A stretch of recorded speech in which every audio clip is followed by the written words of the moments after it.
Hello and welcome back to Horder, the 7 Days to Die horde-based building series where each week we build a new contraption and throw it against the day 70 insane zombie horde and see how it does. Then we assign an arbitrary set of points that don't mean anything that I just made up one day. But hey, it's fun. I think it is anyway. Today, we are making our first build after I hit 100 subscribers. I can't thank you guys enough. It's so exciting to know how many of you out there are enjoying this content. I'm having a blast making it. It's really given me something to do in all this downtime that we have here. Well, I guess it's not 2020 anymore. Now, happy freaking New Year, everybody. All right, anyway. Thank you all again for hitting that subscribe button. I really do appreciate it. My channel is growing quite a bit, and I am having a great time. So, if you do find yourself enjoying this video, please do continue to help me out. Hit the like button, subscribe to my channel. I really do appreciate it. Today, I'm going to try my hand at building an exploit base. That is, a base that will actually just stop the zombies from ever being able to get to me or even hit the structure that I'm hiding in. We're going to try to do that using drawbridges and what we learned last week in the anglerfish video, which is that drawbridges actually take up the same amount of vertical space as they do horizontal space. So a drawbridge is 7 blocks long, and it also occupies 7 blocks of vertical space above itself. And the kicker is you can actually build on top of the drawbridges. So my base is going to be essentially a floating bridge between 2 drawbridges, which means it's going to be 7 blocks off the ground.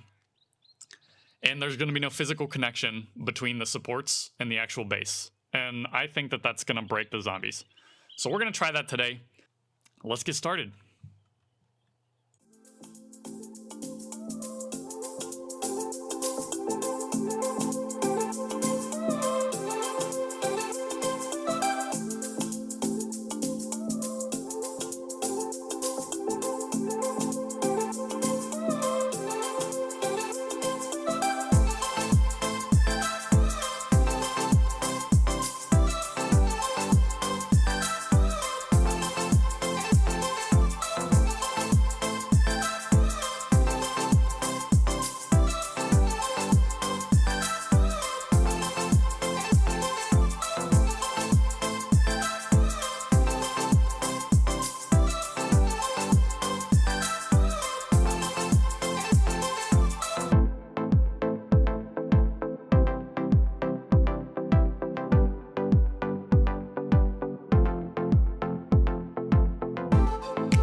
So that didn't take much time.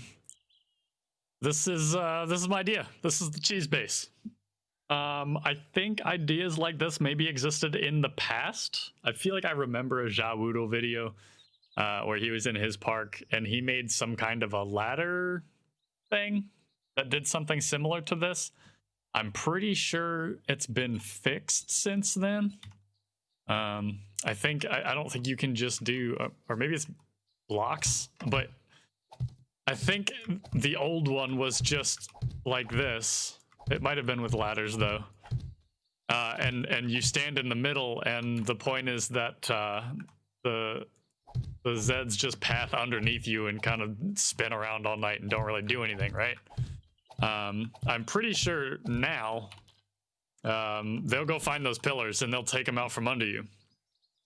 So knowing that, and having messed around in my last video with drawbridges and how they support things vertically, this is what I came up with. There's no physical attachment between the drawbridges and the structure that I'm standing in. And I think as long as the drawbridges are laying on the ground like that, the Zeds aren't going to go after them. So it'll be interesting to find out. I'm excited to see. Hopefully you are too. I do want to go through the dimensions of this build and get into the specifics a little bit more than I have been in my recent videos. The main drawback for this build is the horizontal support of these blocks and overdoing it in the little capsule that you're going to be standing in. So this is pretty bare bones. So let's just do dimensions real quick. I built the full width of the drawbridge for the last 3 blocks, and then 2 out past that. Then 3 blocks, and then down to the single line of blocks across the way. So the drawbridges are 15 blocks apart.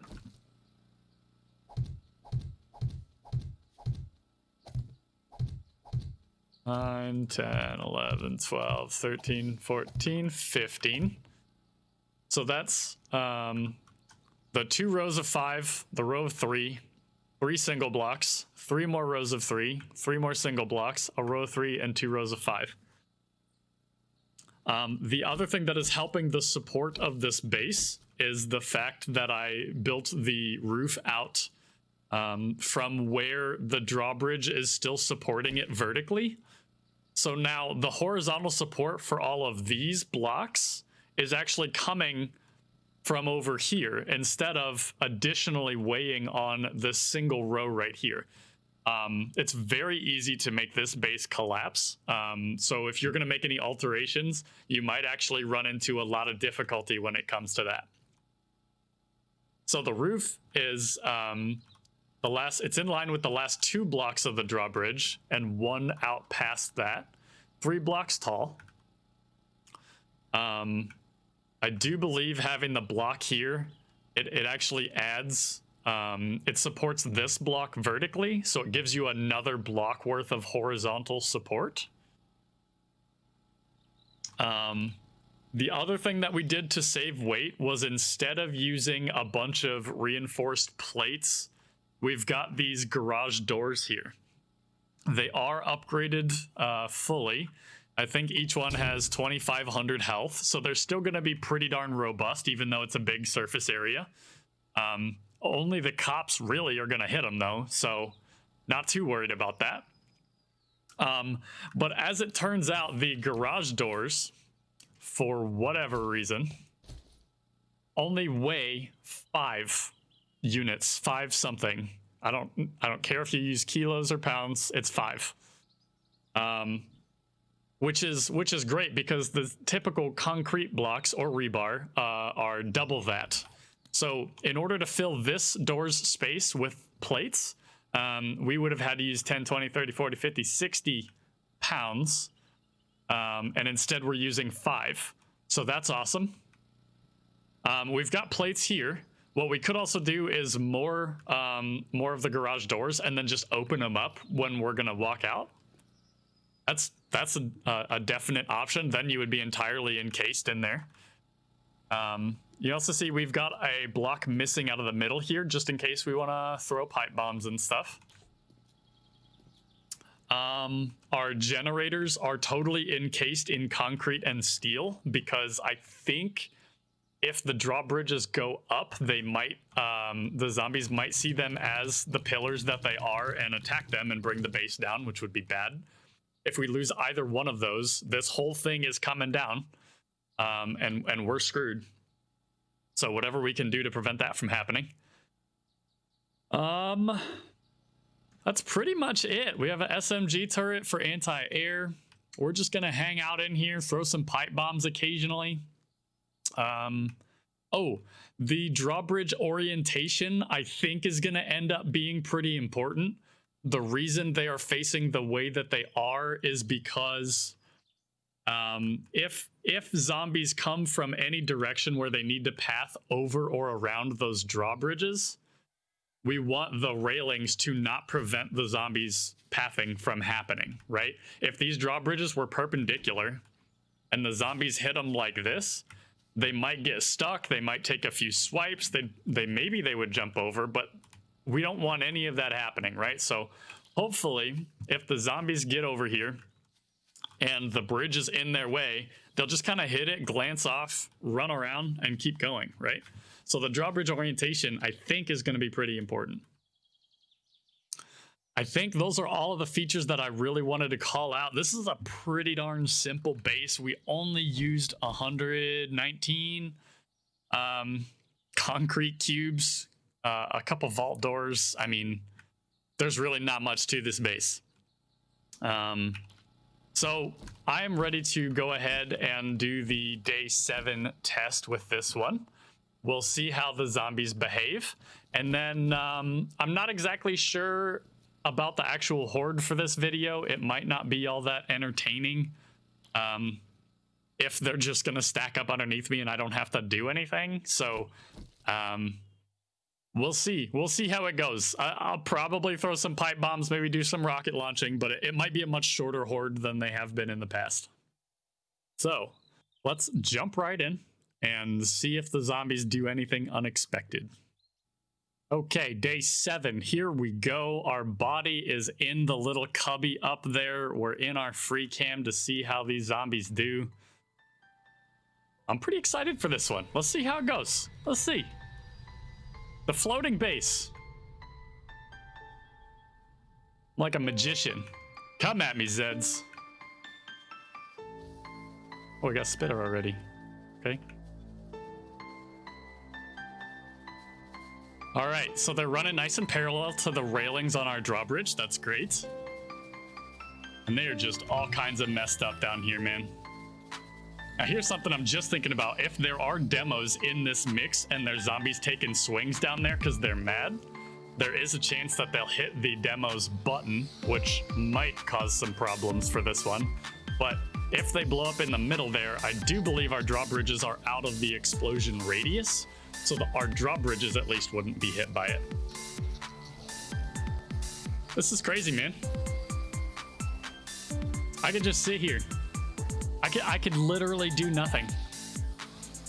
And this would be fine. This is incredible.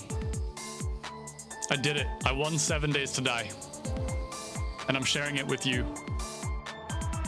So that worked basically exactly as intended. I don't want to go through the whole horde night like that, right? I'm gonna give myself some explosive perks. I'm gonna throw some pipe bombs. I'm gonna make it at least a little bit entertaining to watch. But it kind of does seem like you can just sit there and literally not do anything. Because at some point, you're gonna hit the cap for how many zombies can even exist in a cell at a time. Before, like, it's a safety in there before you hit lag, right? Wow. All right, I'm gonna do my best to make the horde night entertaining for you guys, but let's roll it, man. Let's go.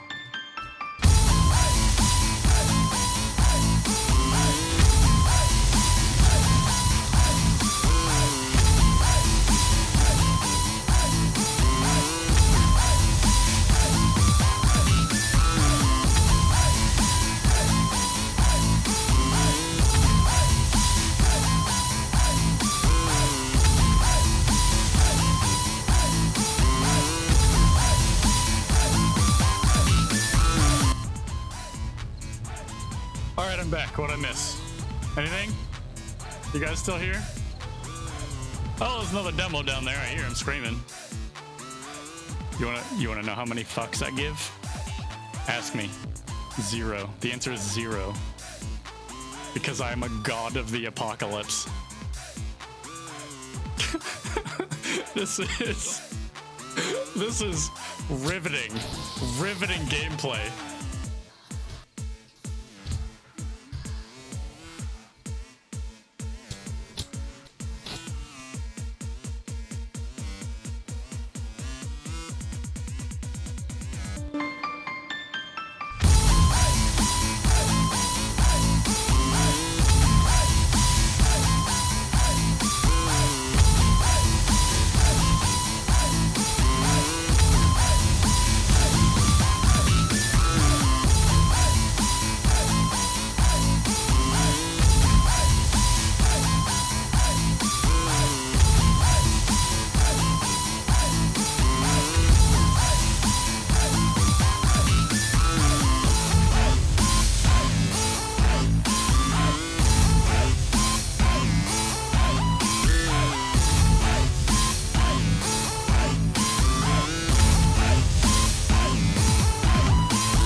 That was the calmest Horde night I have ever fought in this game. Seriously, aside from like maybe the day one Horde on a Horde every night playthrough. But come on, man, that was day 70. You know what? I don't know if I'm gonna have enough material just with that, honestly. I'm gonna repair some stuff and I'm gonna go again. All right, so here's the deal. The only things that hit my base were the birds up top and a couple shots of cop spit, because they don't know what social distancing is and they don't wear their masks. So I'm gonna cut that together in post, and it's gonna be just a bunch of explosions that probably takes a few minutes. So we're going for it. We're going day 7,000. Actually, you know what? First, I want give self XP. We're going to max. We're going all the way to max. All right. Level 300, game stage 442, 571 kills. I don't know what this cannot play disabled audio source thing is, but here we go. Day 7,000. It's just about Horde night. I gave myself some more pipe bombs. I gave myself some grenades. I have 2 stacks of grenades. I have a bunch more pipe bombs. And that's it, man. We're going for it. Ooh, I'm gonna God mode real quick, heal myself up from the level up, and yep. Here we go. Bring it on. Play the next song.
$1,900 XP, huh? What the hell is happening? Where did you all go?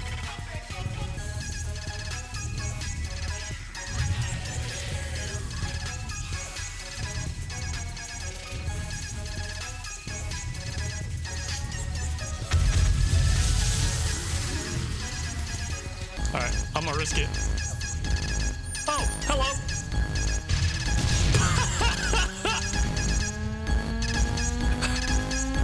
Look at that. Try it, cops. Try it.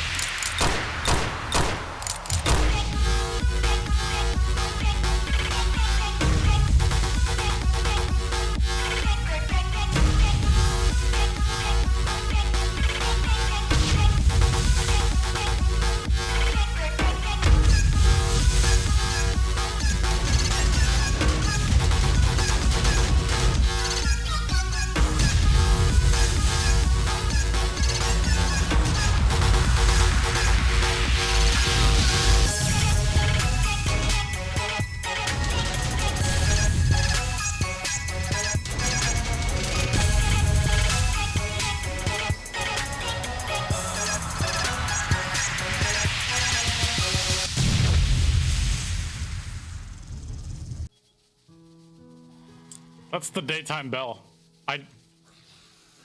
This is so much exploit. I can't even begin to describe how game breaking this is. And without the birds, I mean, I guess the turret must have killed him, or it didn't spawn any in because other zombies were taking those slots. But my base didn't take any damage at all. This is insane. I just fought The day 70 insane zombie horde with a game stage of like 160, and then the day 7,000 insane zombie horde with a game stage of like 300 something, 500 something, right? I mean, we got another 500 some kills last night. This is broken. This is so broken. I mean, it's exactly what I set out to do. Anyway, as I said at the beginning of the video, I don't know how entertaining the horde battle itself is actually gonna be. This is not something I would want to do on my survival series. It's not very entertaining to me. I definitely wouldn't want to fight every horde here after. Of course, you have to be able to make the drawbridges, right? And then it would kind of be a scaffolding pain in the butt to actually make the base, but this is just ridiculous. Absolutely ridiculous. With all that done, all that said, proof that this exploit base is probably the strongest base I will ever make in this game. Let's give it some points, I guess. All right. So to preface the points for this one, when I first started the series, I did actually have a negative point value associated with exploitative bases. It's minus 10 points if a base is designed to exploit zombie AI. So this one is obviously that.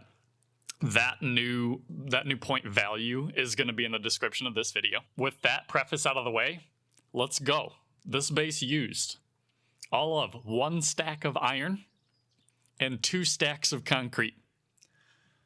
For those of you keeping count, that's only minus 15 points. It is an exploit base, as I said, minus 10, so minus 25 total. Puts us at 75 points, and this base was successful. So, the positives for this base. It was successful. That's 20 points. I didn't use any medical supplies. Plus 10. I didn't take any damage at all. Another plus 10. No repairs were required. So that's another plus 10. And no blocks even got broken for another plus 10. That puts this base at 135 freaking points, man. That's it. I'm done. How do I top that? Maybe if you used an existing POI and didn't count those blocks as part of your build, you could do it. But this is just freaking insane, man. Anyway, I hope you all enjoyed the video. I hope everybody out there is staying healthy and staying safe and having a great day today. I'll catch you in the next one.